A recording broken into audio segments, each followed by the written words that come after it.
যারা অভিনেতা থেকে প্রডিউসার হয়েছে তাদের এত প্যাশন ছবির ব্যাপারে, এবং সেম যেটা বললাম ওদেরও মানসিকতা তাই। তো আমি একদম সত্যি কথা বলছি, নারী চরিত্র কোনো অংশে জটিল হতে পারে না, এটা নর্মাল অমলেট নয়।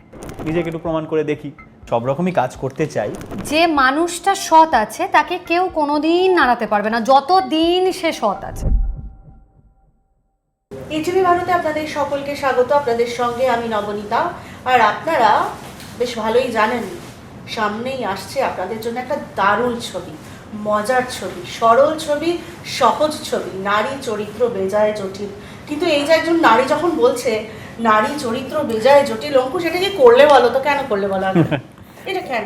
আউট অফ এক্সপিরিয়েন্স এটা একটা সিনেমা বানালাম আর কি। ও এটাই চেয়েছিল জানো তো, মানে যে যখন সবাই আসবে প্রথমেই মেয়েরা এইটা নিয়ে বলবে যে নারী চরিত্র বেজায় জটিল নিয়ে আজকে আমরা ইন্টারভিউ করতে এসেছি, এটাতেই ও স্যাটিসফ্যাকশন। ঠিক তাই না, বাট আমার মনে হয় যে প্রথমে কনসেপ্টটা যেটা ছিল না তার সাথে আমরা অন্য নামও দিতে পারতাম, এই নামটা একদম অ্যাপ্ট, কিন্তু আমরা মহিলা কেন্দ্রিক কিছু নাম বা কিছু, কিন্তু আমার মনে হলো যে এই যে নারী চরিত্র বেজায় জটিল এটা জিনিসটা না, এটা ভীষণ দেখবে একটা কোনো ছেলেরা যখন একজোট হয় তখন যেটা একটা আলোচনা হয় তার কিন্তু কোর কনসেপ্ট ওইটা নারী চরিত্র বেজায় জটিল।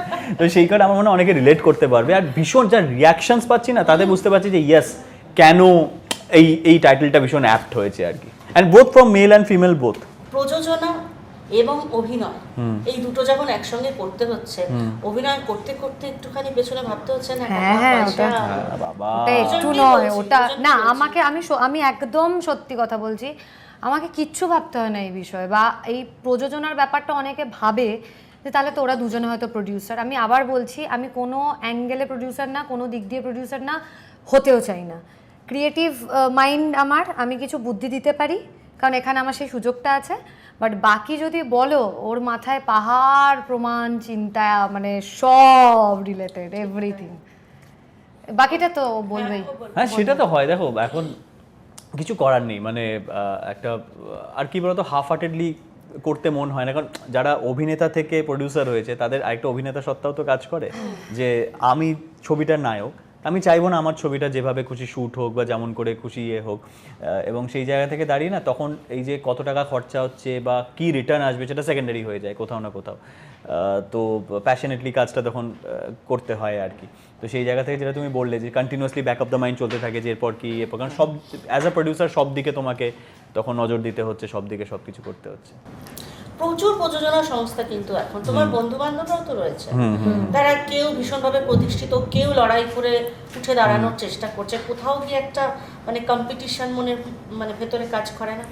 না না, এটা তো ভালো জিনিস। আমার মনে হয় যে যত প্রডিউসার বাড়বে, যত ভালো এবং প্যাশনেট প্রডিউসার বাড়বে, এবং আমার মনে হয় যারা যে কজন অ্যাক্টর থেকে প্রডিউসার হয়েছে না প্রত্যেকের এত প্যাশন ছবির ব্যাপারে, এবং সেম যেটা বললাম ওদেরও মানসিকতা তাই, যে যারা যেসব বড় বড় প্রডিউসাররা আমাদেরকে হিরো হিসেবে কাস্ট করেছে এবং ছবিতে যথেষ্ট খরচা করেছে যাতে এস্টাবলিশ হতে পারে এই ছেলেটি বা মেয়েটি, এবার আমরা যখন প্রডিউসার হয়েছি আমরা যদি কোনো রকম খামতি রাখি তো সেটা খুব এক ভালো হবে না। তো আমার সেই জায়গা থেকে আমার মনে হয় যে আরও বেশি করে ওই মাথার মধ্যে ঘোরে যে না ছবিটা ভালো বানাতে হবে, না ছবিটা ভালো বানাতে হবে, এবং যারা অ্যাক্টর থেকে প্রডিউসার হয়েছে তাদের এই মাইন্ডসেটটা অনেকটা বেশি, আমি যেটা দেখি। নারী চরিত্র কোনো অংশে জটিল হতে পারে না কি, তাই তো? আপনারা যারা দেখছেন মেয়েরা আমাকে নিশ্চয়ই একমত।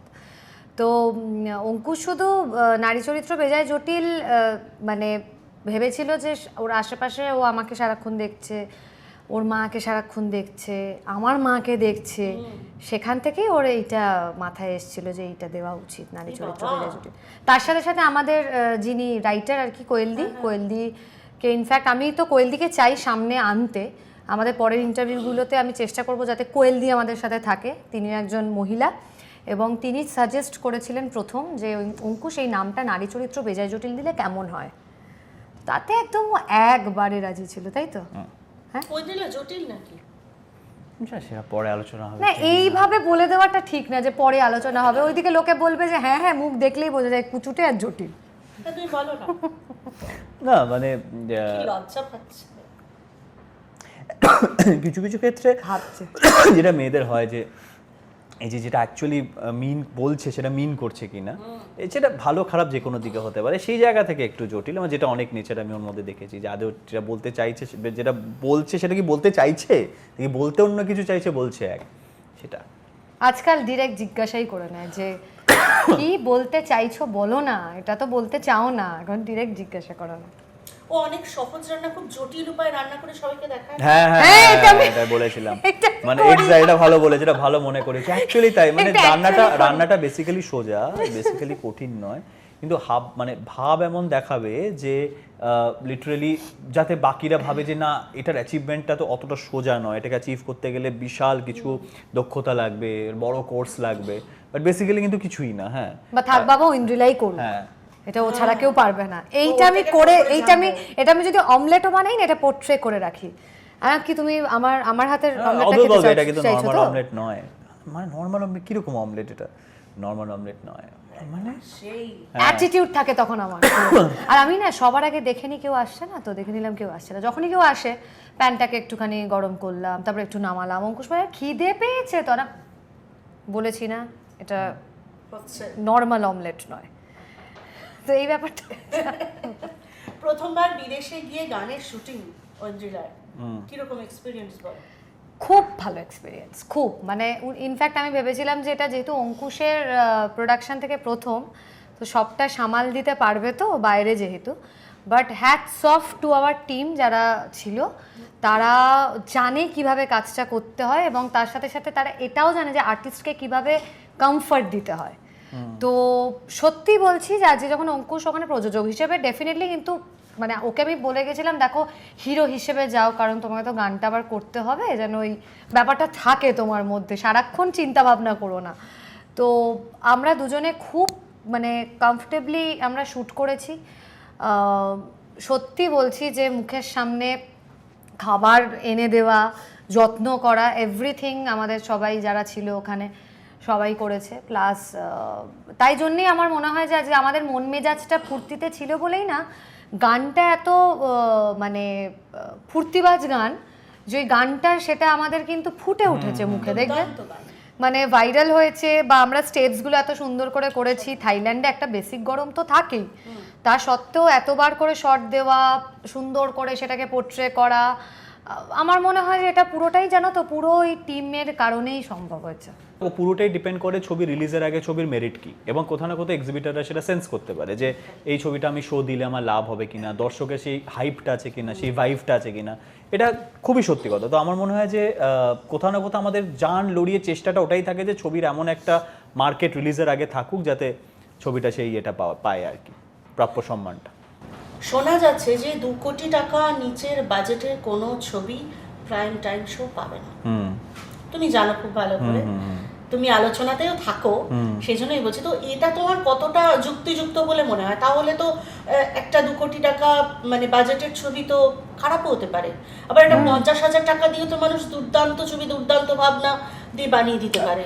তোমার ব্যক্তিগত অভিমত কি? দেখো, আমরা যদি বলো না ক্রিয়েটিভ ওয়ার্ল্ডে তুমি কোনো কিছুই কোনো কনক্রিট রুলসকে জাস্টিফাইড করতে পারবে না, in any art form you cannot justify that, because কিন্তু যেটা হচ্ছে, যেটা তুমি বললে, যেটা আমি যদি বলি যে ঠিক হ্যাঁ, মানে যে ছবিটা ধরো 2 কোটির নিচে, আর যদি সত্যিই কন্টেন্ট ভালো থাকে বা থাকে, তাহলে সেটা আমার মনে হয় যে কোথাও না কোথাও নর্মাল পিরিয়ডে এলেও ওয়ার্ক করে যাবে। স্বার্থপর করেছে, ওদিকে একেনবাবু করেছে, কোথাও না কোথাও আমার মনে হয় অবশ্যই করবে নর্মাল পিরিয়ডে এলেও। আরেকটা জিনিস, এই কারণে যে কারণে এই রুলসটা করা যে 2 কোটি টাকা, তার একটাই কারণ হচ্ছে যে যারা 2 কোটি টাকা লগ্নি করছে তাদের সেই সুযোগটা করে দেওয়া যে রিকভারিটা যাতে তারা করতে পারে। একটা পিরিয়ডে কি হয়, তাদের একটা রিকভারি ফরম্যাটের কোথাও না কোথাও 5-6% আরও বেশি হয়ে যায়, যে ইভেন মারামারিও যদি হয় তাতেও এত লোক হলমুখী হয়, মানুষ এত হলমুখী হয় যে চলো কোথাও না কোথাও টাকাটা উঠে যাওয়ার একটা চান্সেস থাকে। সেইটা ভেবে কোথাও না কোথাও এটা বলা যে যারা বেশি টাকা লগ্নি করছে ছবিতে, বা নাম্বার অফ ফিল্মস বেশি করছে, তার মানে টাকাও তাদের বেশি লগ্নি করতে হচ্ছে। আমি চলো কোয়ালিটি সব ছবির সেম হবে না, আমি মানছি, কিন্তু একটা টাকার লগ্নি যে করছে তাতে তার বেশি করে হবে। তো কোথাও তাদেরকে এই সুযোগটা করে দেওয়া যে এত বছরে যখন এত টাকা তুমি লগ্নি করেছো, তোমারকে 2-3টে বড় পিরিয়ড দিলাম যাতে তোমার একটা রিকভারি চলে আসে, এরকম। কিন্তু আবার যেটা বললাম, অবশ্যই তোমার মনে হতেই পারে যারা নতুন নতুন প্রডিউসার বা যারা আসছে, তাদের ক্ষমতা নেই ধরো 2 কোটি টাকা বানানো, তারা কি সত্যিই ডিজার্ভ করে না পিরিয়ড পাওয়া? আমার মনে হয় যে তারা যদি নন পিরিয়ডে এসে সত্যি মানে দেখিয়ে দিতে পারে এবং প্রমাণ করতে পারে, বিশ্বাস করো দর্শকই ডিমান্ড করবে যে এবার ওরা পিরিয়ডে আসুক, পুজোয় একটু ওদের ছবি দেখতে চাই, এটা দর্শকে ডিমান্ড করবে। আমি যদি সত্যি করে বলছি, আমি রিসেন্টলি যাদের কাজ করলাম, আমি একটা খুব বড় উদাহরণ হচ্ছে শিবপ্রসাদ, শিবুদা, সব থেকে বড় কারণ প্রথমে কিন্তু সত্যি বড় বড় অনেক ছবি এসে পিরিয়ড পায়নি বা পিরিয়ডে করেনি। আজকে দেখো, আজকে এক্সিবিটাররাই বলে যে না শিবুদা পুজোয় আসুক, ওরাই চায়। সো এটা কিছু নিজেকে প্রমাণ করলে কেন না? ওই জন্যই তো আমারও তো 23 তারিখে করার কথা ছিল, সব থেকে আগে আমি অ্যানাউন্স করেছিলাম 23 তারিখে, কিন্তু আমিও ভাবলাম যে ঠিক আছে, এত এর মধ্যে না আগে নিজেকে একটু প্রমাণ করে দেখি 2 সপ্তাহ আগে। আমি সব রকমই প্ল্যানিং আছে, মানে সব রকমই কাজ করতে চাই, ওয়েব সিরিজ হোক বা ওয়েব সিরিজ আমার সত্যি আমার একটা শিকারপুর যেমন করেছি এরকম কিছু একটা বড় প্ল্যাটফর্মে ভালো কিছু করার তো ইচ্ছা আছে। না, তোমার প্রযোজনায় আমি বলছি। হ্যাঁ, প্রযোজনা হিসেবে আমি সব রকম, মানে প্রযোজনা হিসেবে আমি বলছি যে আমি ওরকমভাবেই আমি কাজ করতে চাই সব রকম। অ্যাজ আ প্রডিউসার আমি ফিল্ম প্রডিউস শুধু নয়, আমি অন্যান্য জিনিসও চাই করতে। আর আমি অঙ্কুশকে বলেছি তুমি যখন ওয়েব প্রডিউস করবে তখন আমার কিছু ইন্টারেস্টিং সাবজেক্ট মাথায় আছে, আর প্লিজ ওটা তখন আমার সাথে একটু কথা বলো। একদম বলবো, মানে ভীষণভাবে বুদ্ধিমতী মহিলা। বাট আমি কিন্তু তাতে সবসময় যে অভিনয় করতে চাই বা কিছু তা নয়, একদমই নয়। হ্যাঁ, মানে কিছু হয় না যে আমরা কিছু বাইরের কিছু সাবজেক্ট দেখি যেগুলো অ্যাকচুয়ালি মনে হয় যে এখানে হলে ভালো হয়, অনেকে রিস্ক নেয় না, তো সেটা আমার মনে হয় অঙ্কুশকে বলতে পারি তখন। একটা কথা তোমাকে একেবারে শেষে প্রশ্ন, রিসেন্টলি তোমার মানে তোমার কে ঘিরে আমরা একটা খবর পেয়েছি, তো সেটা নিয়ে তুমি কি ভাবছো? নানান রকম কথা চলছে, নানান কিছু, তোমার কি বক্তব্য যদি একটু ছোট করে বলো। না, এটা বেশি কিছু বক্তব্য বলার নেই, বলার আমি মানে বলতেও পারবো না, এটা পুরোটাই আমার আইনজীবী দেখছে, বাট যতটাও যেভাবে পোর্ট্রে করা হচ্ছে ইটস নট লাইক দ্যাট। মানে যেটা অবভিয়াসলি আমি বুঝতেও পারি যে নিজের হচ্ছে বলে নিজে বুঝতে পারছি যে হেডলাইনটা যেভাবে দেওয়া হচ্ছে ক্যাচি করার জন্য, তো এতে কি হয় না, এতে বাড়ির লোকরা অনেকটা টেনশন করে ফেলছে কি না কি ব্যাপার কি না কি, ইটস নাথিং দ্যাট বাট ঠিক আছে, it's a part of life. But হ্যাঁ, ওই আর কি, ছবিতে কোনো প্রভাব ফেলবে না আশা করি। না, একদমই না। অডিয়েন্স তারা ছবি দেখো, আরেকটা জিনিস আমি খুব মানে আমি ওর হয়ে বলছি যে যেখানে যার ব্যাপারে এই জিনিসটা হচ্ছে, আমি অনেক রকম কমেন্টস দেখছিলাম, অনেক রকম মন্তব্য রেখেছে, যে মানুষটা সৎ আছে তাকে কেউ কোনোদিন নাড়াতে পারবে না যতদিন সে সৎ আছে। সে যখন অসৎ কাজ কিছু করবে তখন আমাদের মনে ভয় থাকবে। সে যতদিন সৎ আছে, সৎভাবে কাজ করে, হ্যাঁ আমাদের জীবনে এই হার্ডেলসগুলো আসবেই, মেনে নিতে হবে, এগুলো আমরা পেরিয়ে যাব। তার জন্যে আমরা ডিপ্রেশনে চলে যাব, ভয় তো দূর থেকে আমাদের নেই, কারণ কোনো এমন কিচ্ছু করেনি যেটার জন্য ভয় আমরা পাবো। তো এটা আমাদের ছিল, এটা এখন বুঝে মানে সামলাতে হবে আমাদের ব্যাপারটা। আমার মনে হয় আমরা সামলেও নেব। কাটা ফুটেছে একটু হবে নাকি দুজনে মিলে? না, বাট কাটা ফুটেছে, thank God it's getting many love এটা ও ভেবেছিল যে কাটা ফুটেছে এটা ভাইরাল হওয়ার হাই চান্সেস। যখন প্রথমবার শুনেছিলাম তখনই মনে হয়েছিল, বাট এতটা মানে হয় না, মানে একদম এইভাবে ছড়িয়ে যাবে মানে within a fraction of second. যবে থেকে ইনফ্যাক্ট আমরা ভেবেছিলাম যে আমরা একটা রিল কন্টেস্ট যেটা আমরা করেছি যে অন করবো, আমরা ভেবেছিলাম যে গানটা না আগে কিছুটা মানুষ শুনুক, তারপরে 2 দিন পর ভাইরাল করার ওই কন্টেস্টটা করবো যে তোমরা রিল বানাও। আমি দেখছি যে যবে থেকে গানটা অন হয়েছে তার ইমিডিয়েট হাফ অ্যান আওয়ার কি 45 মিনিটস পর থেকে রিল বানাতে শুরু করে দিয়েছে মানুষে। আমি বললাম এটা তো বলে দারুণ জিনিস হয়ে গেল। তখন আমাদের রিলের ভিডিওটা রেডি ছিল না কন্টেস্ট ভিডিওটা আমরা করিনি তখন। তারপরে বললাম না, এবার ছেড়ে দিই। সারাক্ষণ ধরেই বলছি যে তোমরা প্লিজ থিয়েটারে গিয়ে নারী চরিত্র বেজায় জটিল দেখো এবং সপরিবারে দেখো, পুরো পরিবার নিয়ে গিয়ে দেখো। আই হোপ তোমাদের ভালো লাগবে। হ্যাঁ, আমি এটাই বলবো যে 9 জানুয়ারি আমাদের ছবিটা রিলিজ করছে, তোমরা দেখো সপরিবারে, বাচ্চা কাচ্চা, আমাদের সব কাকু কাকিমারা, এভরিওয়ান, সবার জন্যই ছবিটা তৈরি হয়েছে। স্পেশালি মেয়েরা তো বেশি করে দেখো। আর যারা ভাবছো যে সরস্বতী পুজোর সময় দেখবে, অনেক সময় আমরা প্ল্যান করে রাখি যে শুধু সরস্বতী পুজোর সময় আমরা একটু ছবি দেখবো বয়ফ্রেন্ডকে সাথে নিয়ে, তারাও প্লিজ যেও, এই ছবিটা কেউ মিস করো না। আমি তো অবভিয়াসলি মিস করবো না, আশা করি আপনারাও মিস করবেন না। ক্যামেরায় ধীমান হায়দারের সঙ্গে নবনীতা দত্তগুপ্ত, ETV ভারত, কলকাতা।